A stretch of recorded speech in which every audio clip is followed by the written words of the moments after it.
Facebook और Instagram पर reel देखना, व्हाट्सएप पर चैट करना, यूट्यूब पर फनी वीडियोस देखना, मेम्स देखना, घंटों मोबाइल फोन पर गेम्स खेलना, ये सब कितना मजेदार होता है ना।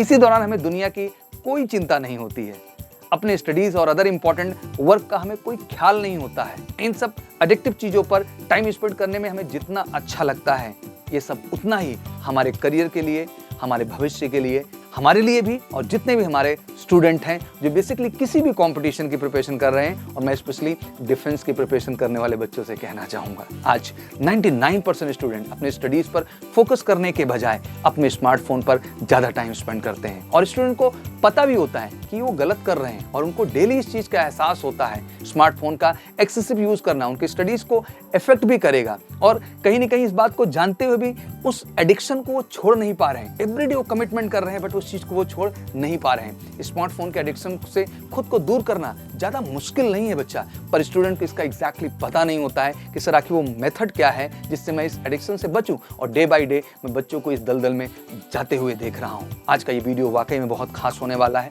और ये बहुत सेंसिटिव मुद्दा है। मुझे लगता है कि हर गार्जियन की चिंता है ये, पेरेंट्स की चिंता है ये, और बच्चे के लिए भी बहुत बड़ी चिंता का विषय है, क्योंकि उसके ब्रेन की वर्किंग और उसके आई साइट की फंक्शनिंग दोनों कहीं न कहीं इन कारणों से अफेक्ट हो रही है। तो मेरी पूरी कोशिश होगी कि आज के इस वीडियो में कुछ यूनिक मेथड और प्रैक्टिकल टिप्स के माध्यम से मैं आपको सिखाऊंगा कि कैसे आप मोबाइल फ़ोन का कम से कम यूज करें और डिस्ट्रैक्शन जो एक तरह का आपके अंदर बना हुआ है वो खत्म हो, एक जो एडिक्शन है उससे भी आप दूर निकलें और अपनी प्रिपरेशन पर फोकस कर सकें। और ये बड़ा ही सेंसिटिव मुद्दा है। किसी भी चीज़ को एक दिन कहने मात्र से आप अपने जीवन से दूर नहीं कर सकते हैं। हमेशा लाइफ में किसी भी तरह का जो मर्ज आपके अंदर है, मुझे लगता है आज के टाइम में ये एक मर्ज की तरह मैं इसको देख सकता हूँ, उसको दूर करने के लिए जो प्रक्रिया है वो धीरे धीरे हो सकती है। एक दिन में उस चीज़ को आप क्लियर नहीं कर सकते हैं। तो चलिए आज कुछ अहम पहलुओं को डिस्कस करते हैं। तो सबसे पहला मेथड जो मैं आपके लिए ला रहा हूँ कि जब भी आप फ़ोन इस्तेमाल करते हैं तो फ़ोन में एक ब्लैक एंड व्हाइट मोड का उपयोग करें। ये बड़ा ही इंटरेस्टिंग पॉइंट है। बहुत सारे बच्चे हैं जो ये बात शायद जानते भी होंगे कि आज एंड्रॉयड और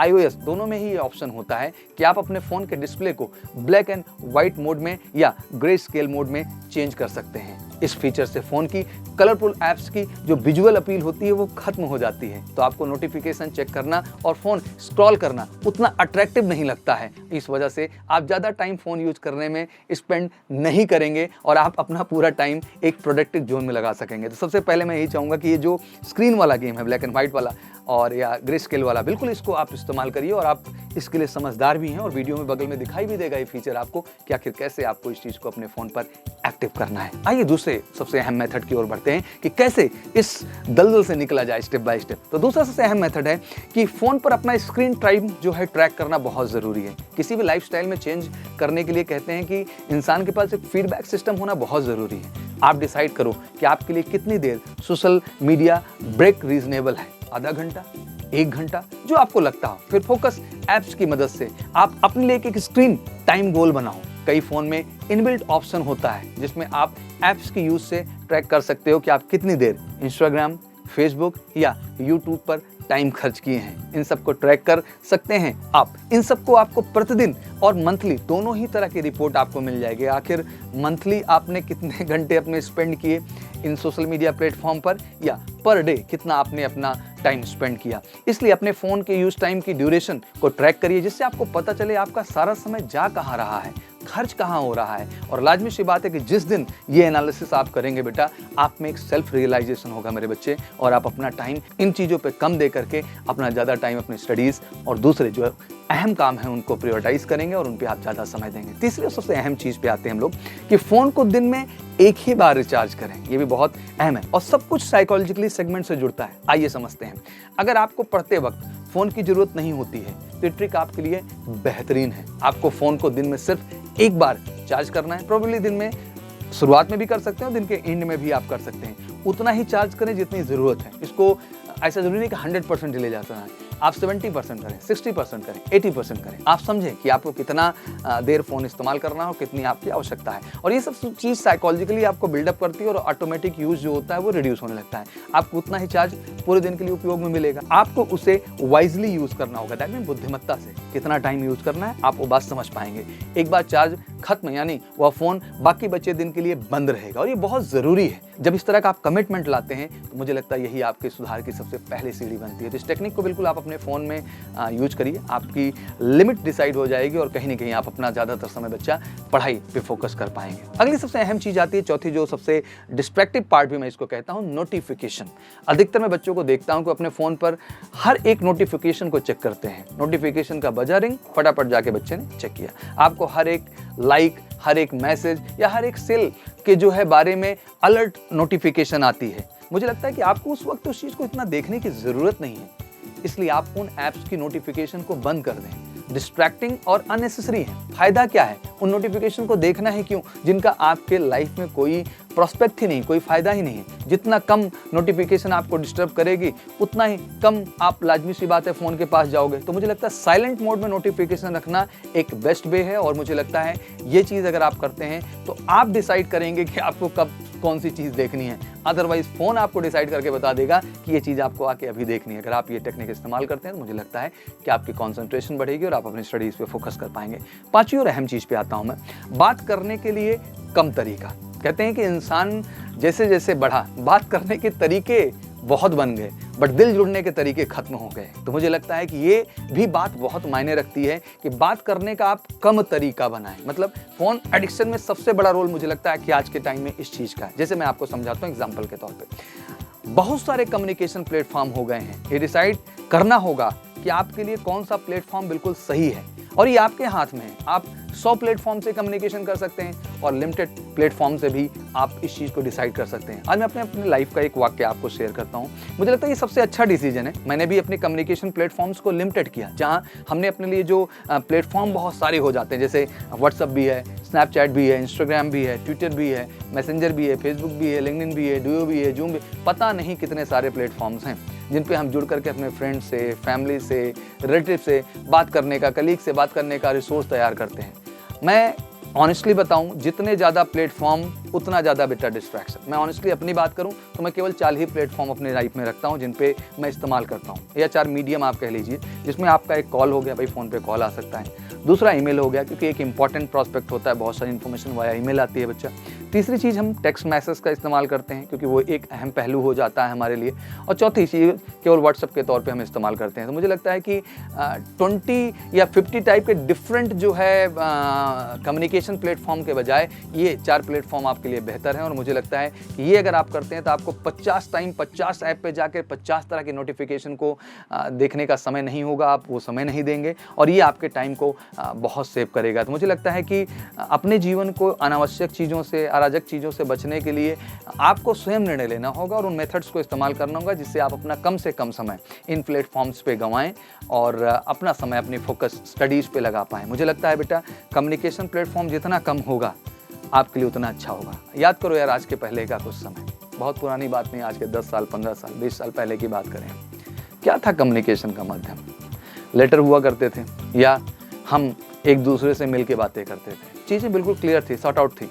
क्या हमारी कम्युनिकेशन तब नहीं थी? हमारे दिल से कनेक्ट नहीं हुआ करते थे? सब कुछ था बच्चा। तो मुझे लगता है कि ये चीज़ डिसाइड करना अब आपके लिए ज़रूरी है, और अगर आप ये डिसाइड करेंगे तो आप बहुत सारा अपना समय बचाएंगे। अगला सबसे अहम चीज़ आता है कि पढ़ते समय फ़ोन का प्रयोग ना करें। ये बड़ा अहम है। जितने भी हमारे ऑफलाइन स्टडीज़ के बच्चे, मैं कहना चाहता हूँ, जिस तरह से लोग मंदिर में कहते हैं ना, जाने से पहले चप्पल बाहर उतारते हैं क्योंकि ईश्वर का रिस्पेक्ट होता है, वैसे ही आप भी अपनी पढ़ाई के मंदिर में जाते हैं बेटा। एजुकेशन जहाँ आप लेते हैं, माँ सरस्वती का वास होता है, एक मंदिर है बेटा वो, और आप भी मंदिर में जा रहे हैं तो एक कमिटमेंट ले लो ना यार खुद से कि आप वो फ़ोन लेके नहीं जाएंगे। मुझे लगता है वो एक चप्पल की ही तरह है आपके लिए, जिसके बिना भी आप मंदिर में जा सकते हैं। तो बिना फ़ोन के भी आप अपनी पढ़ाई स्टडी रूम में जा सकते हैं, पढ़ाई कर सकते हैं। अगर पढ़ाई के लिए फ़ोन ज़रूरी है तभी आप अनवांटेड ऐप्स को ब्लॉक कर सकते हैं, लॉक कर सकते हैं। लेकिन अगर आपका फ़ोन अवेलेबल है तो मुझे लगता है कि आप उसको प्लीज़ दूसरे रूम में रख दें या कहीं और रख दें जहां आपको कंफर्टेबल लगे। इससे बार बार आपको फ़ोन चेक करने की ज़रूरत नहीं होगी। मैसेज या कॉल भी डिस्टर्ब नहीं कर पाएंगे बच्चा आपको। जितनी देर पढ़ाई आप करेंगे वेल कॉन्सेंट्रेटेड तरीके से करेंगे और आपको बहुत कॉन्फिडेंट कर देगा बेटा। और यही कंट्रोल तो यार कहते हैं ना, इच्छा शक्ति इसी को कहते हैं। जिसके अंदर ये चीज़ है वही जीवन में कोई चीज़ कर सकता है। तो बड़ा अहम हो जाता है। इससे आप पे कॉन्सेंट्रेशन बनेगी और आप बिल्कुल अपने लाइफ में बेहतर कर पाएंगे। अलग अलग जीमेल का प्रयोग करें, क्योंकि आजकल टेक्नोलॉजी का ज़माना है। तो बच्चे ये भी शेयर करते हैं सर कि जो है नोटिफिकेशन जीमेल की बड़ी ज़रूरी है सर, क्योंकि फॉर्म भरे हुए हैं, इन्फॉर्मेशन है, नोटिफिकेशन है, कॉल लेटर है, एडमिट कार्ड है, बहुत सारी चीज़ें हैं। आई एग्रीड, बट इसके लिए मैं यही कहना चाहूँगा, इसके लिए बिल्कुल 2 अकाउंट बना लीजिए। एक जो ऑब्वियसली स्टडी पर्पज़ के लिए है और एक आप बना लीजिए जो अपना अन्य पर्पजेस के लिए, एंटरटेनमेंट ही मैं कह सकता हूँ। तो मुझे लगता है कि इस टाइम पे आपको क्लियर होगा ना कि इस पे आया है तभी स्टडी का है, नहीं उधर आया तो बकवास है। फिर जब टाइम होगा तब टाइम निकाल के बच्चे उस चीज़ को देख लेंगे, कोई ज़रूरत ही नहीं उस चीज़ को देखने की। तो मुझे लगता है ये चीज़ बड़ी ज़रूरी है। एंड अक्सर बच्चे ये कहते हैं कि पढ़ते वक्त जो है कभी कभी हमारा जो है कुछ देर हम खाली होते हैं तो मन चेंज करना चाहते हैं, डिफरेंट करना चाहते हैं। इसके चक्कर में बच्चे कहते हैं कि इंस्टाग्राम को जो है रील देखने का मन करता है, थोड़ी देर रील देख लिया। तो मुझे लगता है कि ये सब चीज़ें देखने के लिए आप अपना जो स्टडी वाला अकाउंट है उसको स्पेशली इस्तेमाल करिए। इससे सबसे बड़ा फ़ायदा आपके लिए क्या होगा बच्चा, कि आप जिस तरह की माइंड सेट की चीज़ें देखते हैं, अगर आप मोटिवेशनल स्पीच देख रहे हैं, एकेडमिक से रिलेटेड चीज़ें देख रहे हैं, अपने सब्जेक्ट कोर सब्जेक्ट से रिलेटेड चीज़ें देख रहे हैं, तो आप तो जानते हैं कि कहीं ना कहीं सिक्स सेंस काम ही करता है। जितने भी हमारे ये ऐप्स हैं, चाहे इंस्टाग्राम हो, चाहे फेसबुक हो, चाहे यूट्यूब हो, उनका कॉन्सेप्ट यही आपका ब्रेन रीड करके उसी तरह का मटेरियल आपको परोसते हैं। तो मुझे लगता है कि जब आप प्रोफेशनली अकाउंट से इन सारी एक्टिविटीज़ को करेंगे, अपने एकेडमिक अकाउंट से या स्टडी अकाउंट से, तो चाहे वो इंस्टाग्राम हो चाहे वो फेसबुक हो, बट वो आपको बहुत फ़ायदा करेगा। आपके लिए एग्जैक्टली वो चीज़ें आएंगी जो आपके अंदर और उत्साह बढ़ देंगी। वो 10 मिनट 15 मिनट जो आप वो टाइम दे रहे होंगे सोशल मीडिया पे, वो 10 मिनट भी आपको यही रियलाइज़ कराएगा। इतने अच्छे मोटिवेशनल स्पीच आएंगे, इतने मोटिवेशनल सेशन आएंगे, आपको मोटिवेट करेंगे और आप पढ़ाई पे और बेहतर ढंग से फोकस कर पाएंगे और डिस्ट्रैक्शन से बच करके और अच्छे ढंग से मेहनत कर पाएंगे। तो बेसिकली ये सारी चीज़ें थी जो मैं आपको बताना चाहता था, जिससे आपको बिल्कुल पढ़ाई के दौरान जो डिस्ट्रैक्शन है उससे कैसे बच सकते हैं और कैसे आप बेहतर कर सकते हैं। तो बिल्कुल ये सेशन आपके लिए मैंने बताया। मैं यही सबसे कहना चाहता हूँ कि मेरी कोशिश लगातार ये है कि मैं कुछ ऐसी बातें और ऐसी चीज़ें आपके सामने लेके आऊँ जो आप में क्लैरिटी लाए, आपके बहुत सारे भ्रम डाउट को खत्म करे। आपकी बहुत सारी परेशानियाँ हैं जो मैं एक दिल से महसूस कर सकता हूँ, क्योंकि आपके जीवन से मैं बहुत खुद को रिलेट कर पाता हूँ मेरे बच्चों। तो लाजमी सी बात है कि इस तरह की अगर एक्टिविटीज़ को आप बेटा इंट्रोड्यूस करेंगे, इसमें से कुछ भी मेथड अगर आपने अप्लाई किया, तो मुझे लगता है कि आप इस एडिक्शन और दलदल से बच पाएंगे, स्टडीज़ पे फोकस कर पाएंगे और अपने लाइफ में बेहतर कर पाएंगे। मैं हमेशा एज ए सौरभ सर ये सोचता हूँ कि मेरे बच्चे ज़्यादा से ज़्यादा फोकस करें अपने लाइफ में और बेहतर करें और कुछ बेहतर अचीव करें। और मुझे लगता है यार तुम लॉयंस हो, अगर आपके अंदर जज्बा है किसी चीज़ को कंट्रोल करने का तो आप कर सकते हो। बस इन बातों को याद रखना है। इसके अलावा कोई सुझाव हो तो प्लीज़ कमेंट बॉक्स में ज़रूर आइए। आपका हर आदेश सर आंखों पर होता है और मैं फिर से हाजिर होता हूँ आपके किसी समस्या का बेहतर निवारण लेके। Thank you so much, wish you good luck. जय हिंद, जय भारत।